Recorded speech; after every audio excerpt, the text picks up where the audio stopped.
Hello everyone, this is Freya Swan. I'm doing another Tarot Tuesday. Welcome back to all my subscribers, and I also want to extend a welcome and a hello to everyone who's new to the channel. And for you folks that are new, if you wouldn't mind, just look below, click that subscribe button. That would help me out in a really big way. So before we get started, I just want to make everyone aware I'm a little out of sorts tonight. I've been dealing with some really bad headaches for the past few days, and I may not be as eloquent as I normally am, but I think we'll get through this just fine. Today, I'm using the Herbcrafter's Tarot deck.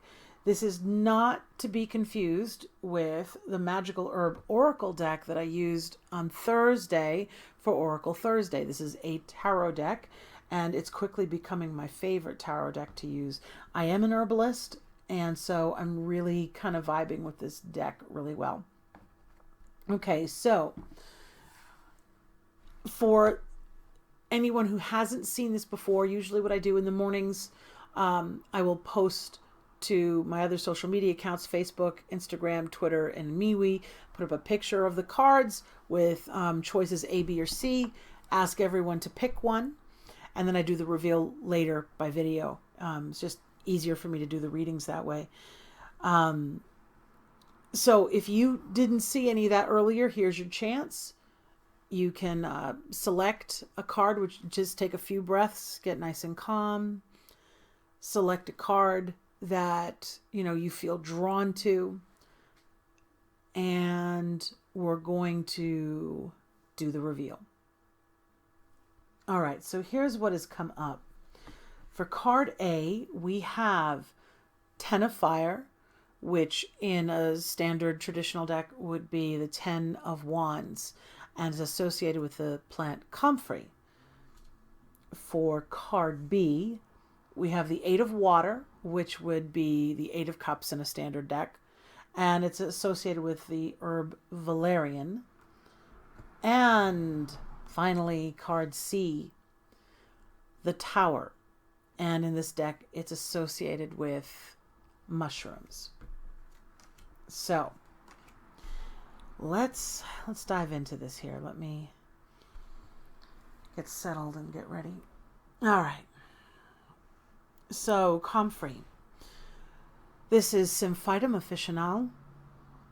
Comfrey, one of my favorite plants, is both healing and a very vigorously growing plant. And the more you take from it, the more it keeps on giving. Now, that also means if you harvest this heavily or you cut it down, you want to get rid of it, it's going to grow back. It's going to spring up new plants. It can overtake your garden if you're not careful. So there's going to be some issues here of knowing how much to take on, where to set your boundaries, and finding that balance. So life's feeling a little out of balance. You're feeling overwhelmed. There's stuff you want to help, you want to provide, you want to fix things, you want to make things better. But, the more you do, the more you realize there's still so much more left to do. You may have taken on more than you can chew. No, scratch that. You took on more than you can chew. As you solve one problem, another one just pops up, and it's like you're just putting fires out all the time. You never feel like complete, like there's an end point, and it's just one after another after another. But you're not comfrey, and another you is not just going to pop up to take on the extra burden. If you've already allowed your boundaries to be overrun, and you've already overcommitted yourself, this card is advising that it's time to dig deep and push through, because that's the only option you got left. Comfrey's roots, they go really deep, and they draw up nourishment from the soil that would be unreachable to a lot of other plants. So this is saying that, you've got those resources, but you're going to have to dig down deep to get through this, phase. Think of it like pushing through like exams, your midterms or your finals. You're pushing through, a work deadline that's nearly impossible, but it has to be done. You have the reserves to do this, but you need to be aware that afterwards you're going to need a period of rest. I think out of all the plants in my garden, the one that looks the most sad when it starts wilting over the winter, when it takes a rest, is comfrey. It doesn't want to, it wants to keep on going. And that's like you want to keep on going. You don't want to say no to anybody, but you're going to have to. You're going to need to rest, but you're not going to be able to get there until you push through until the end. Okay. You're going to have to dig down deep to get through it. But resolve not to let yourself get pushed into this situation again. You've probably been here a few times, taking on other people's burdens. Understand, though, that this is happening because you're capable and other people recognize that you're capable. When you're known for being good at something, you attract more people who need your help. So that doesn't mean you need to burn yourself out.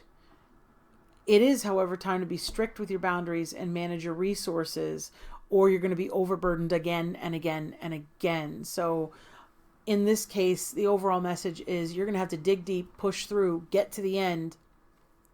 And then you've got to decide, okay, I'm not getting myself in this position again. This is a habit.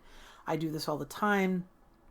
And I take on this stuff, and I need to set some kind of boundaries.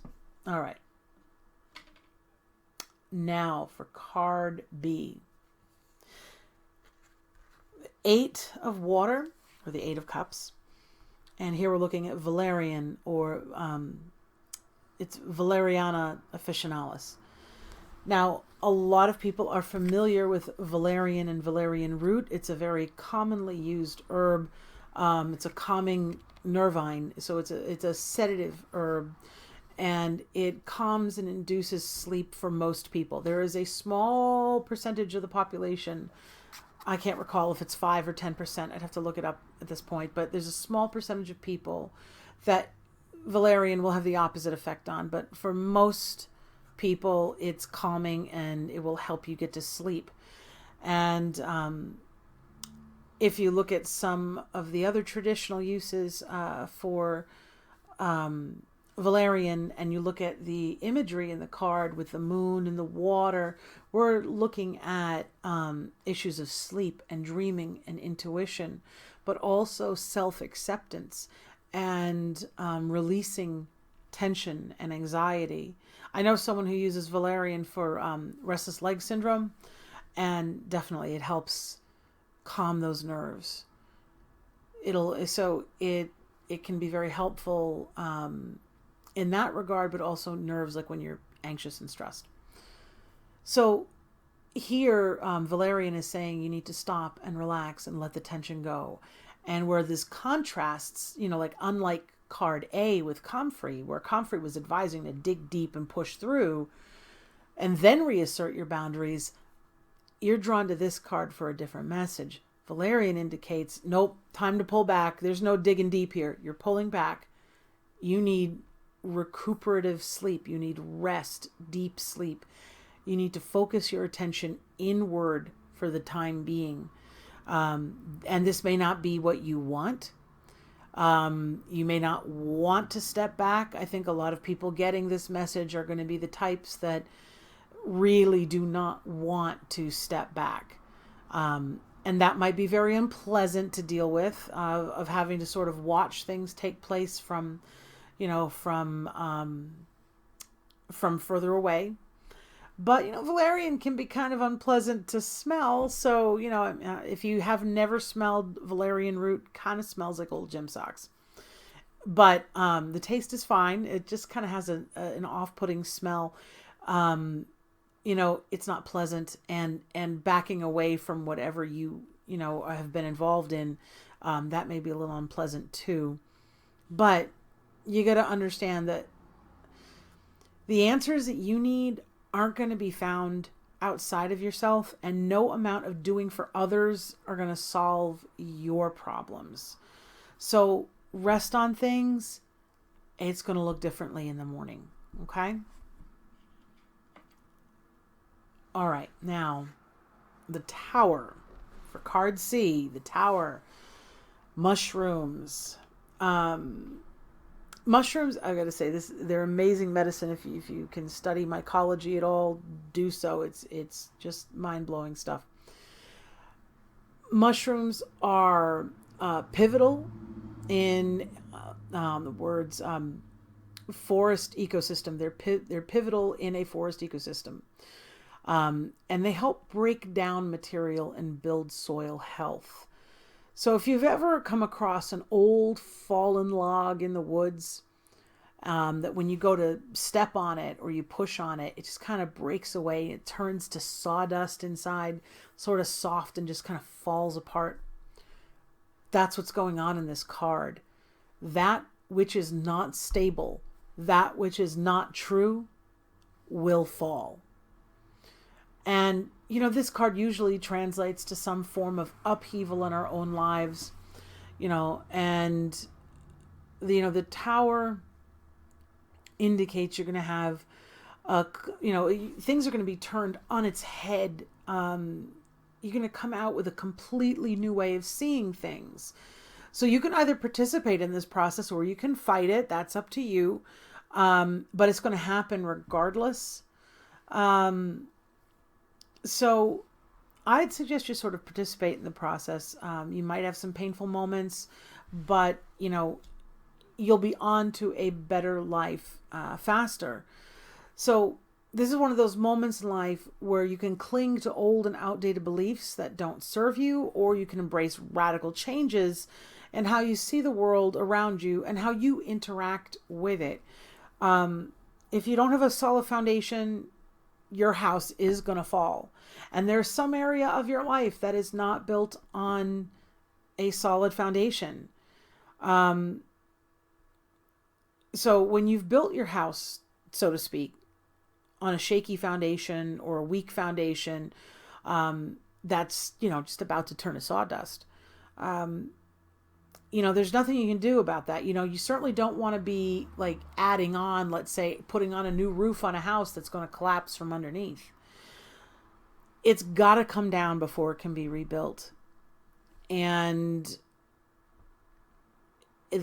you're not going to be able to change that at this stage of the game. So, what I would say though, because I know that the Tower makes a lot of people very nervous, and yes, it does generally indicate upheaval, and it's not the most pleasant of omens to get. On the flip side to it, I want you to think about what happens once that sawdust log, falls apart, and you've got all these mushrooms in there that are, rebuilding the soil. They are helping to break down all that material and rebuild that soil. That's what this phase of life is doing for you. It's going to be broken down. It's going to become the compost. It's going to become that rich soil for the next phase of things. So while things are uncomfortable, and I understand that, they are going to get better, but it can only get better when it's when there's a strong foundation. So a lot of times, like examples of this might be finding out that someone close to you has not been truthful, or maybe you've been making decisions based on incorrect information. Your illusions are going to be cast aside. All right, so with that, that wraps up everything that I have for you. Tomorrow, we're going to be doing another Rune Wednesday. So if you're not familiar with runes, you're going to want to check that out. And again, if you could hit that subscribe button, that would help me out very, very much. So thank you so much for coming back to my channel. I hope you enjoyed it, and I'll see you tomorrow.